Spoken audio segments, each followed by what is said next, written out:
minute. Really hot one because I'm in the desert and it's hot. Yeah. And the dogs are thirsty, so you know I'm not lying. I am leaving the fan on low.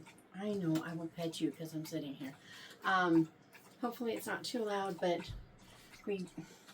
I know, I'm so sorry. I know. The neighbors are already setting off very loud fireworks because reasons. They're not even supposed to be sold in the state until Wednesday.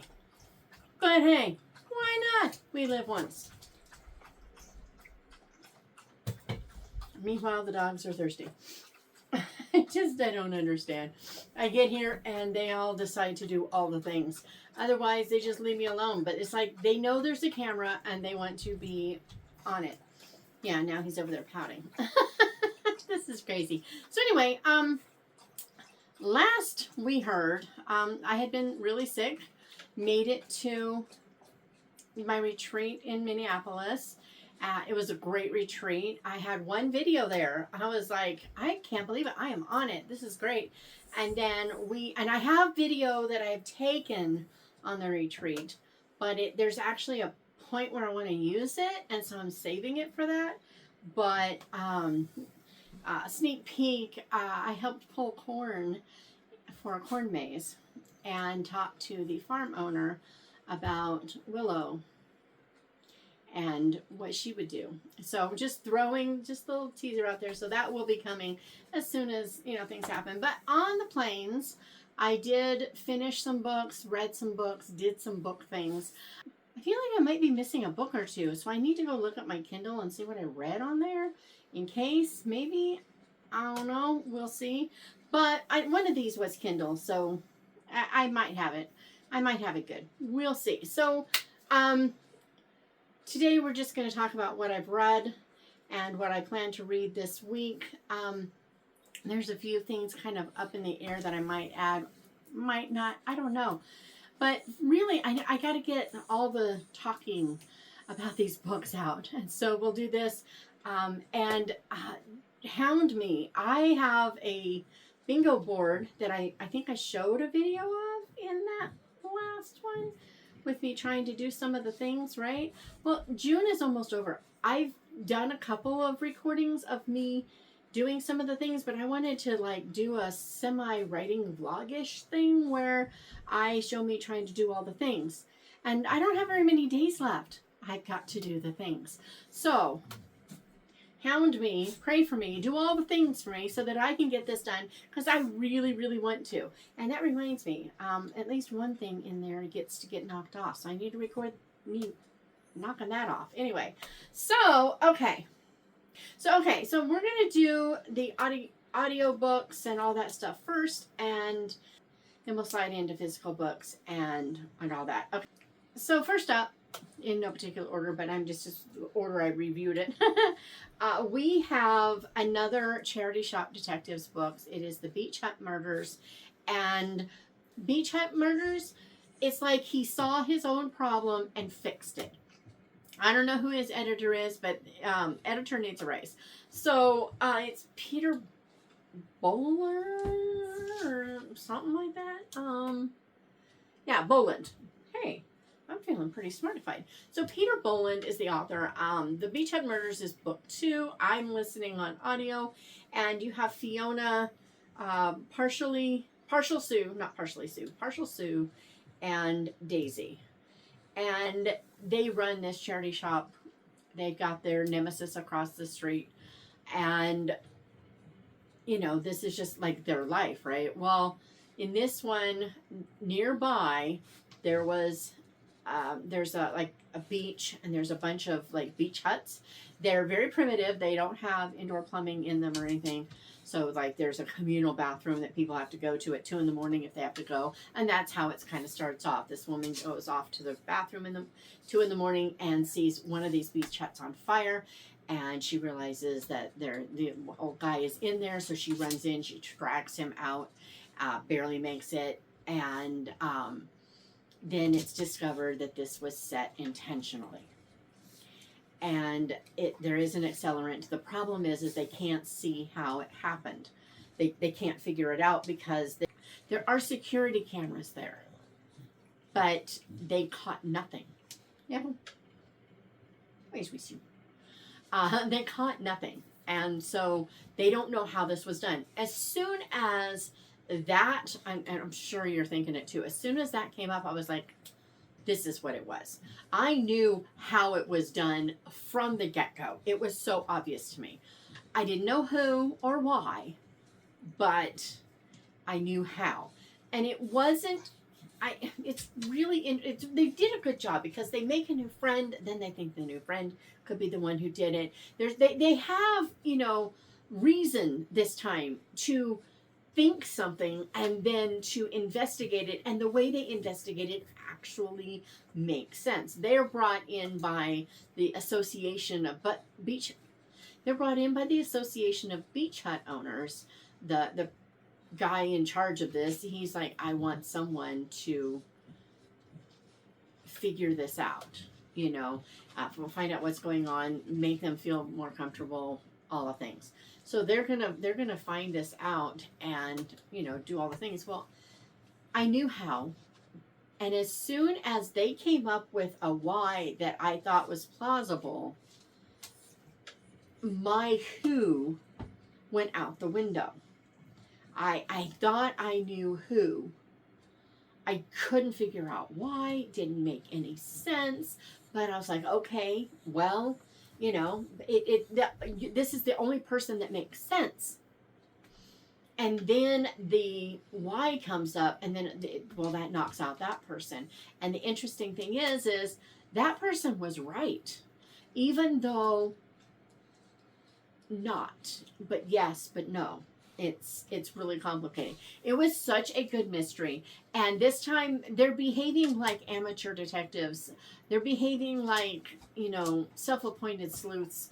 But they're not just going willy-nilly. Like, the first one felt very, like, juvenile. Like, little kids just trying to come up with something. This one felt reasonable. Like, you don't really know what you're doing. You've only seen it done, and you don't know how to interact with people, and you don't know a few things, and you just have to find a way to make it work. But at least you have an idea of the direction.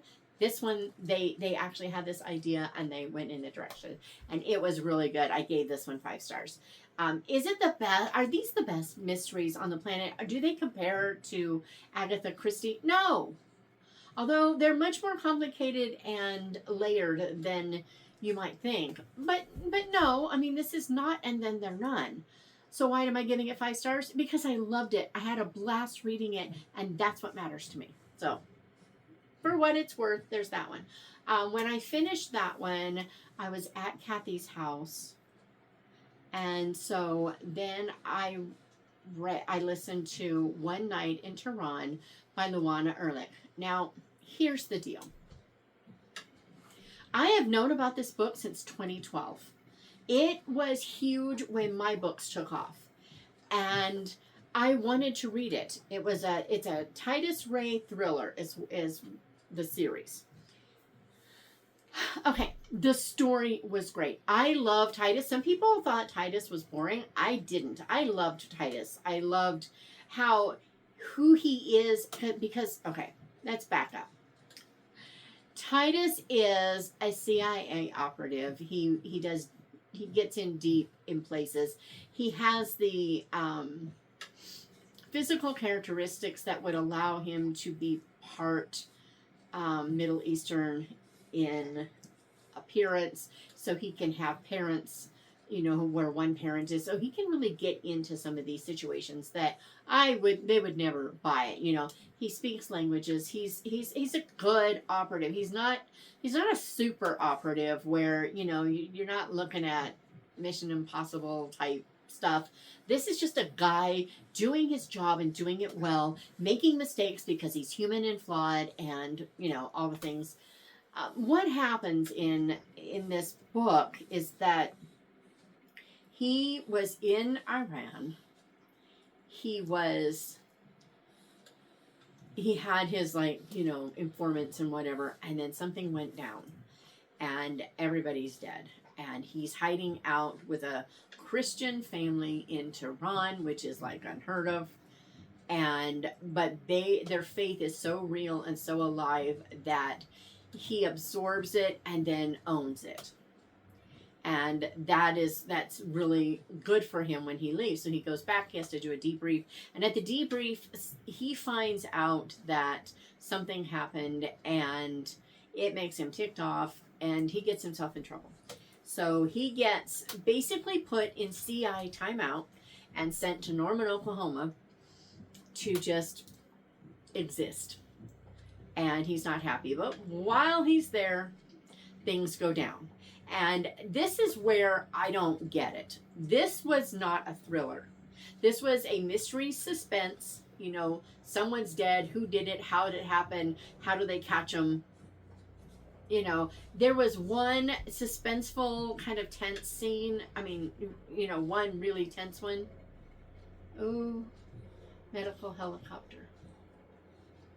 Oh, Lord be with whoever needs the copter.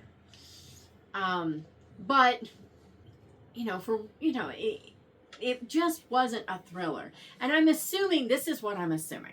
I'm assuming that this being the initial book where you've got to, you know, understand, because it's him telling you his story.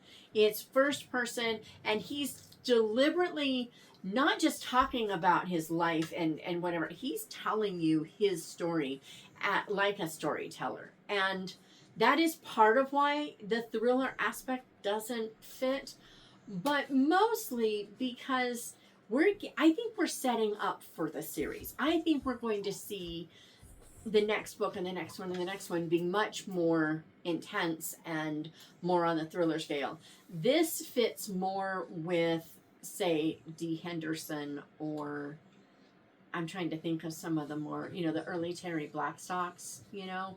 I haven't read If I Run, so I'm not sure about that one, but, or actually I think I've read part of one, I don't know, but I have not read the whole series for sure. But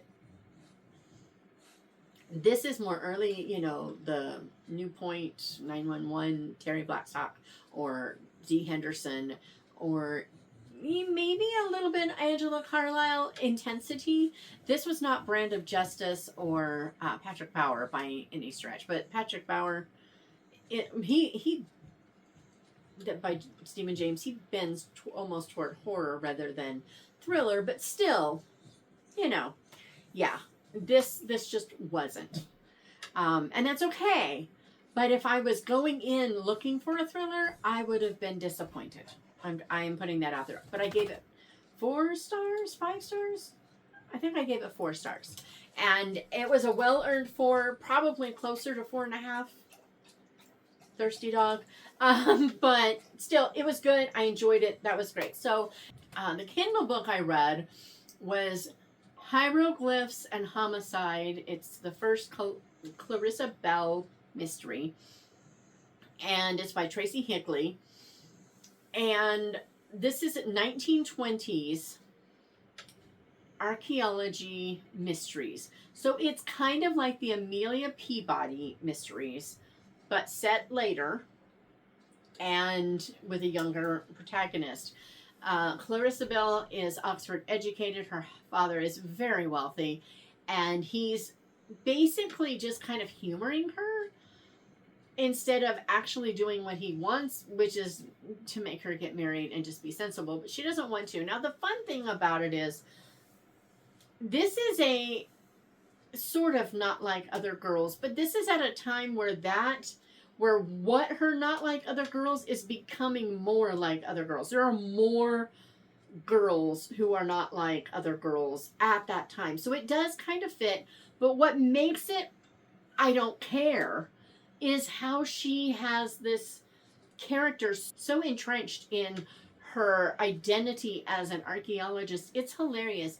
Every once in a while, there'll be a situation where something will happen and she will classify it in her mind, like, you know, she'll meet somebody who is a jerk and she will classify this person as if they are a specimen that they have unearthed, and it's funny. So what happens in this one is that there are artifacts that are going missing and or being forged, and it seems to be connected with this Egyptian blue, but are they looking for the Egyptian blue? Or are they looking for the lapis lazuli paint? And which is it? They're not sure. And who is involved in this and who isn't? And then someone dies. And they've got to figure out who killed, why, how. I figured it out and didn't at the same time. So as soon as I met someone, I'm like, I'll bet this person is the culprit. I had absolutely no reason for it. I mean, it was a perfectly innocent meeting. Had no reason to suspect. But I was like, this will be the person. Yep. And as I go on, I'm like, it's obviously not. But, you know, that's where my brain had gone. So I'm trying to figure out, okay, well, we know this person is involved, but is this person really behind it? That seems too easy. So then who is really behind this person? A little Seven Dials-ish, you know, it's like, who's really behind it kind of thing.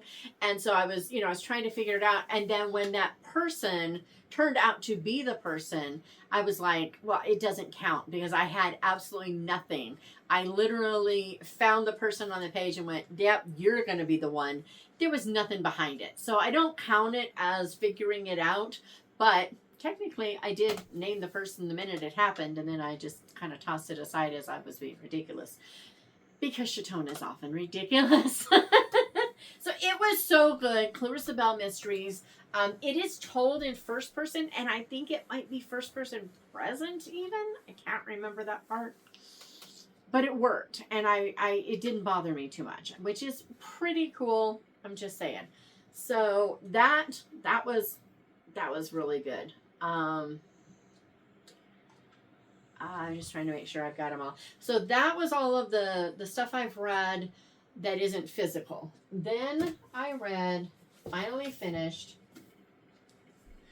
The Warsaw Sisters by Amanda Barratt. If you like Kathy Golke, you'll like this book.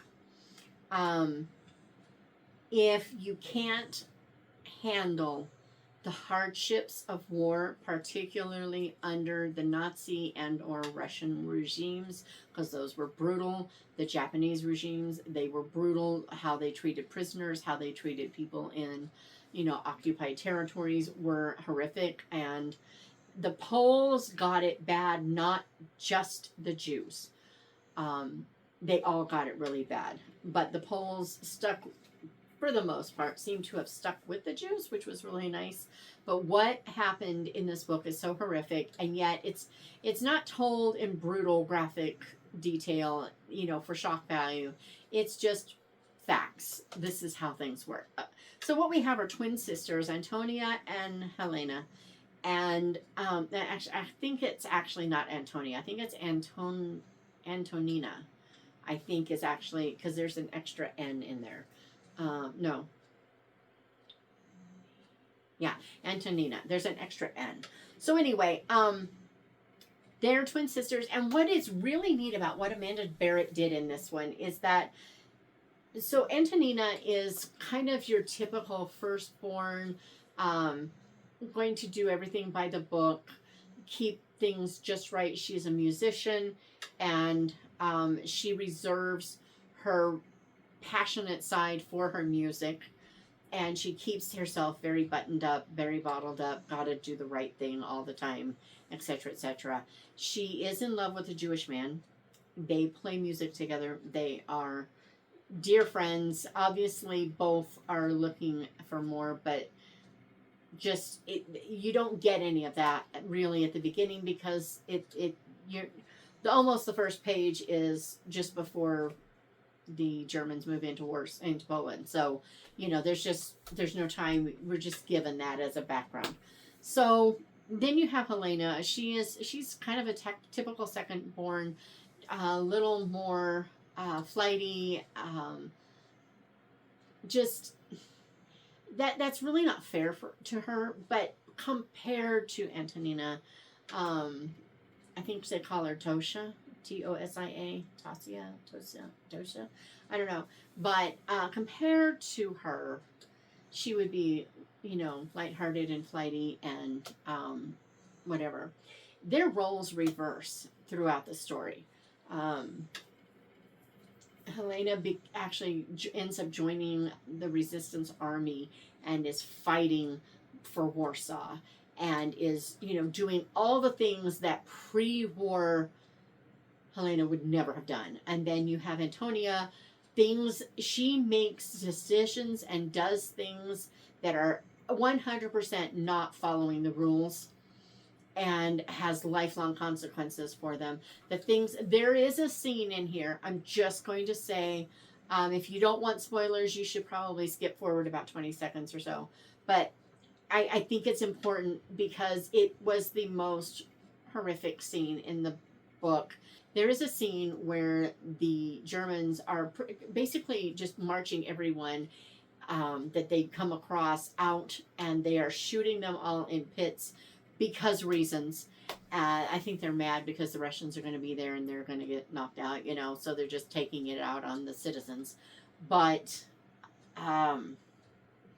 she is buried under these bodies with a baby and has to try to dig her way out and hide and run. And that was brutal and horrific. I'm just going to say, I'm watering it down, but it wasn't there for shock value. It was there because this was how it was. And Barratt didn't pull any punches. And there is hope and redemption in this book. Everything isn't perfect. There are losses and things are hard, particularly in the battle for Warsaw. But that was the worst of it. And, I just had to share it. But this book was 5 stars all the way. I knew going in that I was going to love it. I talked to Amanda Barra about it before it came out.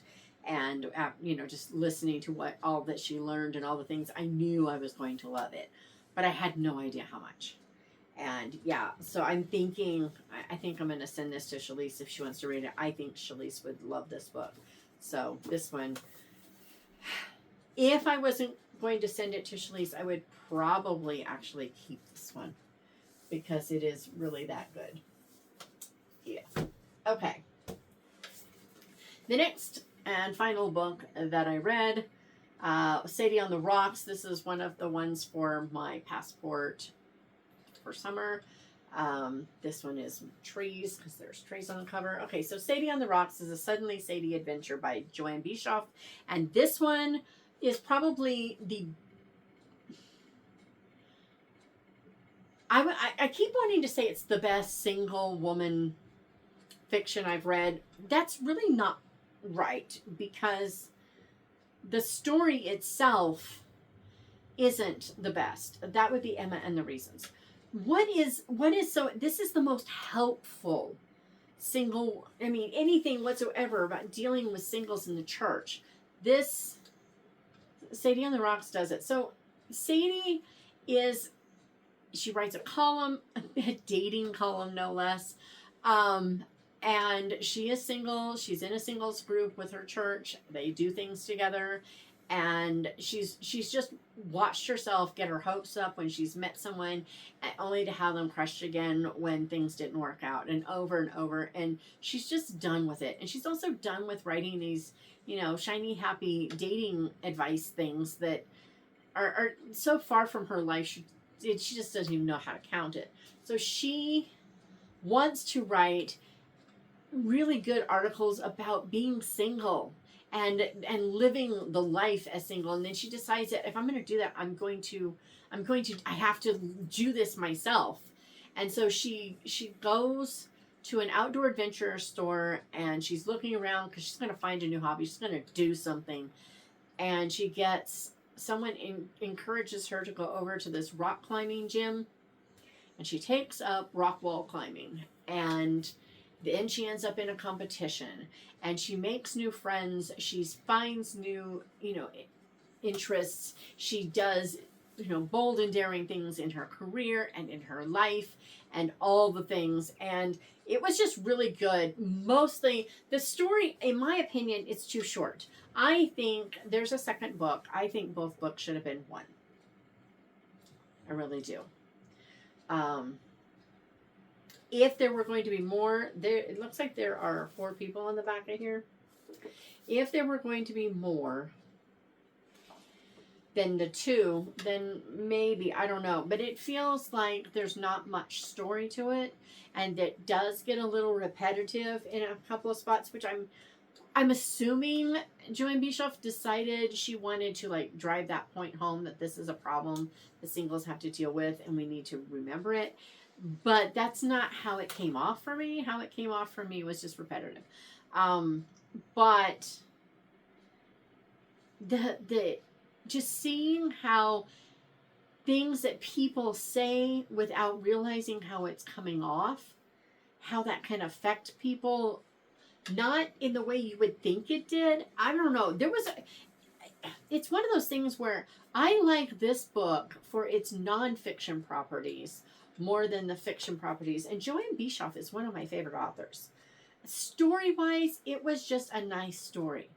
Impact-wise, it was 5 stars. But story-wise, it was more like 3.5.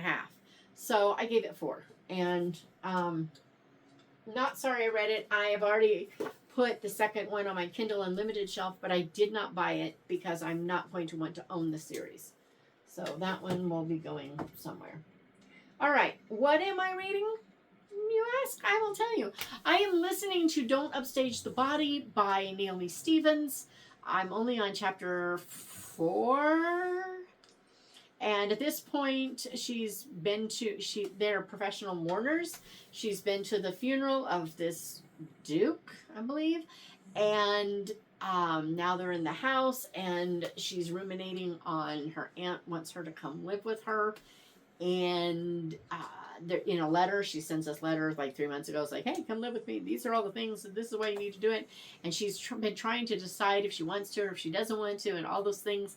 And then while there at this thing, she realizes that the letter that she's been carrying with her everywhere because she doesn't want anyone to find it is missing. And that's where I left off. So I'm just kind of going a little crazy going, but wait, you know? So looking forward to continuing that.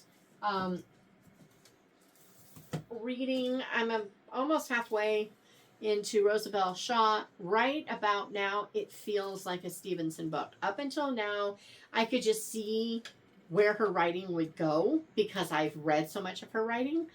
But now it actually feels like a Stevenson book. So I kind of wish that the book had started here. I don't think most of that beginning part we needed. And I think that's probably where her strength grew. She learned where to start a story. But right now, I am enjoying the story. What I'm not enjoying is Fanny. She's the mother of Rosabelle. And I just want to smack her. And I think I'm supposed to want to smack her. So that's good. But yeah, just not. I'm also reading Nightfall in the Garden of Deep Time. So I read the first 4 chapters, like I always do, and stopped. And at the end of those 4 chapters, I was interested enough to read a little more. Usually, if I don't love a book, or at least am wanting to continue a book by chapter 5, I don't keep reading. This one, right there, I wasn't willing to put it down, but I wasn't eager to pick it up again. I was just kind of in limbo. So I skipped a night. And then tonight I read 5 to 10. And I didn't want to stop. So this book definitely has magical realism. This is by the same author as Hieroglyphs and Homicide. But this one has definitely magical realism. And it's so delightful. So it's literary. She owns a bookstore. There is this garden that she'd forgotten about in this empty lot next to the bookstore that her grandmother owns. And one night she goes out. Her grandmother had said, well, you still have the garden. So she goes out to this garden, and the gate is supposed to be locked, but she pushes it and it kind of lets her in. She can see something in there. So she goes in, and there's this party going on in there. There's music playing, there are people laughing, there's all kinds of people. They're only known by their first initial.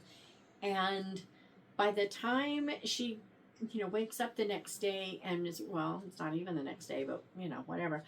When next time she wakes up and she's thinking about it, she goes downstairs and she figures out that she was talking with T.S. Eliot, L. Frank Baum, and Agatha Christie. And now I just really don't even want to do anything but go over there, sit down, and start reading some more. It was so cool. As I was sitting there, I was like, okay, we're supposed to know who these people are, but we just have a single letter. And so as soon as, he's this poet guy, and the line feels a little familiar to her, even though she's never read later, she's like, yeah, but why is it familiar? I've never read T.S. Eliot, but she didn't know that in the garden because she didn't know who it was. But T.S. Eliot, when she said T, and this was the first person's name that she met, it was just T, and he was a poet, and he was talking about trying to work with some words. I was like, I wonder if there's any chance that this is supposed to actually be someone we know, like T.S. Eliot or Tennyson or something, but he's not dressed right for Tennyson, but maybe it doesn't matter, And then to find out that was so cool. But anyway, loving it. Can't wait to keep going because yes. And finally, I decided to pull this one off the shelf because these will be the only 3 books that I will have this week. I have to finish this one before the 9th or 5th or something. Anyway, so yeah, got to get that done. But I decided to do Island of Stars. This is one of my passport to summer reading, and it's by Carrie Brownell, and I'm really looking forward to it. So this is one that I will be picking up this week as well. So that's what I've read. I read these, and I will read these, and then there's all the other ones over there. But yeah, it's been great reading. It's good to be back. I feel like I'm normal again. I've got some journaling to do to get myself set up for July and all the things. But yeah, it's getting late. I got to get this edited. So I'm going to say goodbye. Tell me what you've read. Tell me what you will be reading in July and what I should be reading. I mean, I do have to read a couple of those up there, but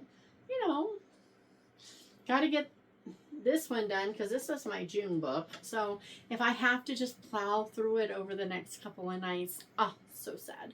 But anyway, but there are some more up there, and my July book is a middle grade as well. So I'm going to have a couple of middle grades this month. So all the fun stuff. Have a good week, and I will see you on Friday.